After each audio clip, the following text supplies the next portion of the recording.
Just a quick show of hands. Does anyone remember those old WWJD bracelets? They're super popular in the 90s. Yeah, they were huge for me when I was growing up. I must have had 100 of those from various church events that I collected over the years. If you're not familiar, they were a simple woven nylon band that you could get in any color that you wanted, and they had a very simple message. W period, W period, J period, D period. I always thought there was a question mark at the end of that, but I double-checked it this week, and it was indeed a period. But those letters were asking a question. What would Jesus do? Honestly, this is a wonderful question for reflection. In any given situation, wearers of this wristband were meant to step back, take a breath, and ask themselves the question, what would Jesus do in this given moment? Question that's rooted in what we find in Galatians 2:20, which says, it is no longer I who live, but Christ who lives in me. And the life I now live in the flesh, I live by the faith of the Son of God, who loved me and gave himself for me. As our Catholic neighbors would summarize succinctly, imitatio Christi, we are to be imitators of Christ.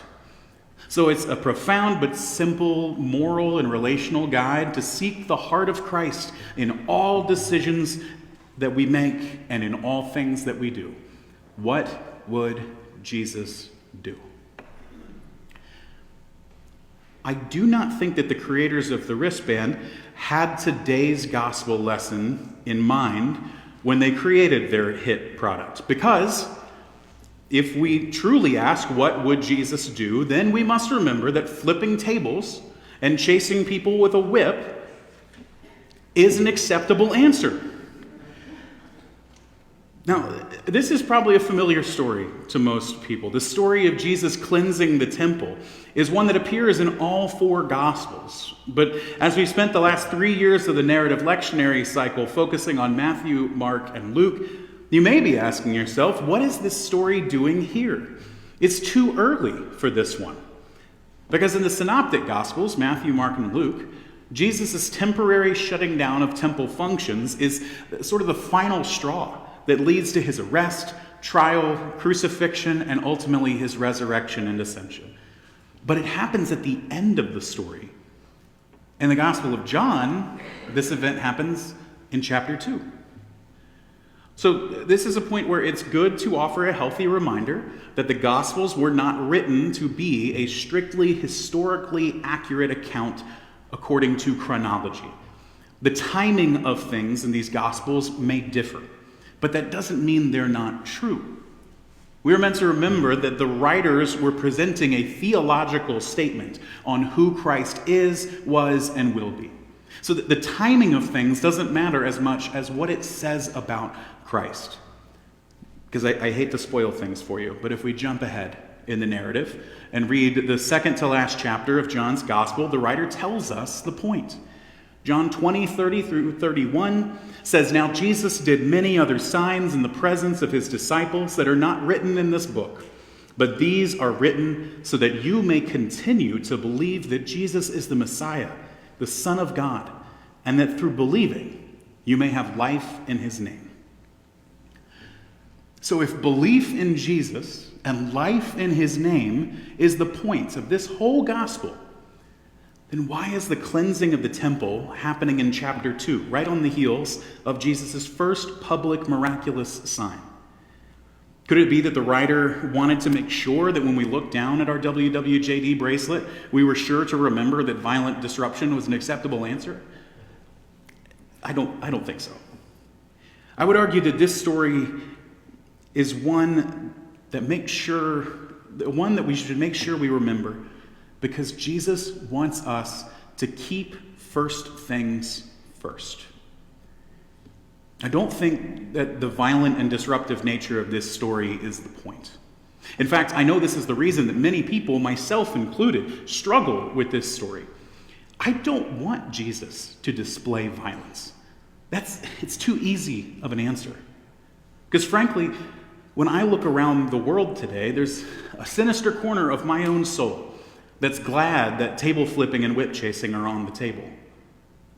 When I turn on the news and see the constant violence and terror that ICE is unleashing against our neighbors, when we see Renee Nicole Good exercising her right to protest and then trying to flee from the violence of oppressors before being gunned down in her vehicle in broad daylight, when I see our nation trying to colonize other nations, when I see our neighbors in this community and all around our country being targeted by secret police simply for the color of their skin or the sound of their accent, then yes, I want to start flipping tables and make my own whip. I want to tear it all down. Perhaps you join me in your feelings of anger, or maybe it's sadness, worry, or fear. Perhaps we're just confused about how all this could be happening in the midst of a nation supposedly built on the foundations of liberty. But from this twisted knot of feelings that we may each have in our own ways, I really don't want a story of violence to be on the table when I ask myself, what would Jesus do? I need the Prince of Peace to be peaceful. I need the wonderful counselor to be kind. I need the great physician to be healing. I need the way, the truth, and the life to not be so near to my baser instincts. So why does Jesus do this? I think it's because Jesus wants us to keep first things first. This cleansing of the temple happens during Passover, a time when Jews from all across the world would come together for worship. Many would travel from far off to be present for this holy time of worship and celebration. So it only makes sense that they would need to exchange money. They came from places that may not have used the same currency. So money changers are there in the temple. It makes sense.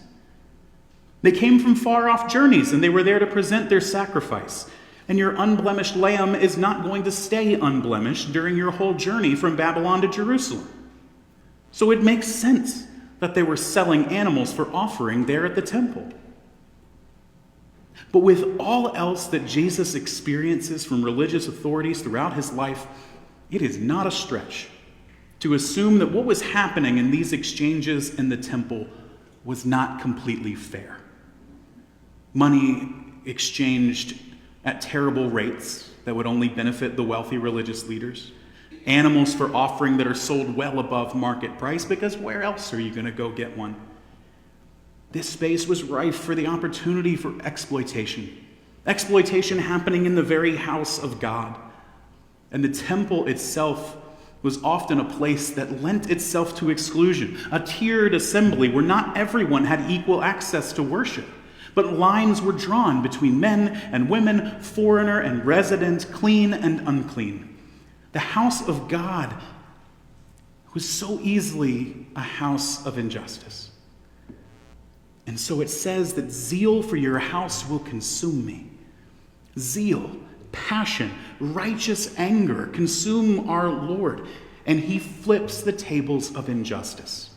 He disrupts the ways that exploit and dehumanize the people of God. He wipes away all things that stand between the people and the life that their God provides. Jesus is here that we may believe and have life in his name. Jesus will wipe away anything that stands between this mission becoming a real reality. John's gospel puts this story at the beginning because we are meant to keep first things first. We are meant to keep God first in our worship and in our life. Worship is not an opportunity to make a profit. Our giving and our generosity is meant to sustain our mission in God's name and should never be accomplished at the exploitation of others. And we are to seek the life, the abundant life of our neighbor first as well. Our love of God and our love of neighbor go hand in hand, and the people of God are called upon to resist anything that denies the life and dignity of our neighbor. The violence and anger that we see from Jesus in this story does not exist as a blank check for God's people to simply cause destruction. It's not a call to arms for the cause of Christ, but it is a reminder that God's people are meant to name and disrupt that which corrupts our worship and centers anything other than the proclamation of God and God's abundant love for this whole world. And we are to dismantle and disrupt that which denies abundant life to our neighbor. Instead, we are called to worship God with our whole heart and seek the life and thriving of our neighbors in all we do. But this is only possible when we keep first things first.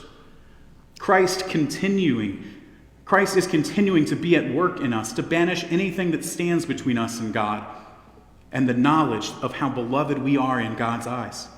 Christ is at work to banish anything that would prevent us from seeing the image of God in the face of our neighbor. So maybe the question isn't, what would Jesus do? Maybe the better question, the deeper question, is what would Jesus put first? Because when first things slip, everything starts to wobble.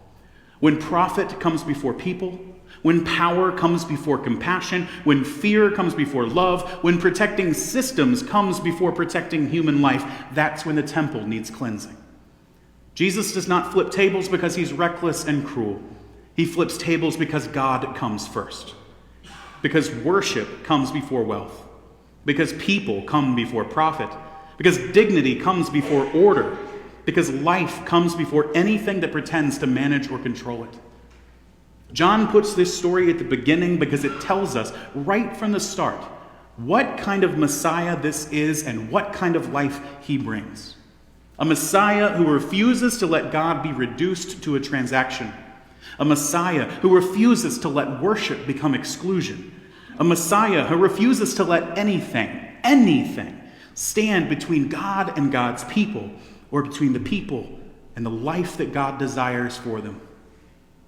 So when we ask what it means to follow Jesus, when we ask what faith looks like in a world that feels upside down, maybe the call is simpler and harder than we expect.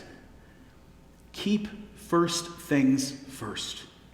Put God at the center, not as an idea, but as a living, breathing commitment to love. Put neighbor at the center, not as an abstraction, but as a real person whose life and dignity matter. Put worship at the center, not as a performance or a product, but as a practice that shapes how we live. And trust that Christ is still at work, still overturning what needs to be overturned, still clearing space where grace has been crowded out, still restoring what has been distorted, still calling us back again and again to what matters most. Because when first things are first, life follows. Life in his name. Amen.